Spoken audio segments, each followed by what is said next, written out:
পল পগবার doping শাস্তির মেয়াদ কমিয়েছে the court of arbitration for sports CAS।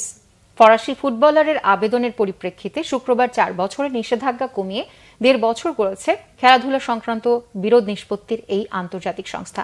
গত বছর সেপ্টেম্বরে ইতালির আন্তর্জাতিক অ্যান্টি ডোপিং প্রতিষ্ঠান NADO পল পগবার শরীরে নিষিদ্ধ ড্রাগ DHEA এর নমুনা পেয়ে তাকে সব ধরনের ফুটবল থেকে 4 বছরের নিষেধাজ্ঞা দিয়েছিল।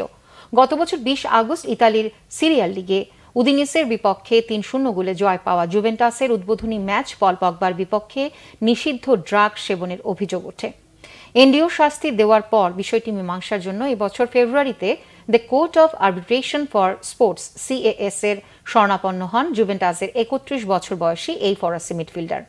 শুরু থেকেই নিজেকে নির্দোষ দাবি করে আসা পল পগবার আবেদনের পরিপ্রেক্ষিতে সংস্থাটি শুক্রবার তার শাস্তির মেয়াদ 4 বছর থেকে কমিয়ে 18 মাস করেছে। ইতালির ক্লাব জুভেন্টাসের সঙ্গে 2026 সালের জুন পর্যন্ত চুক্তিবদ্ধ আছেন ফ্রান্সের এই তারকা ফুটবলার।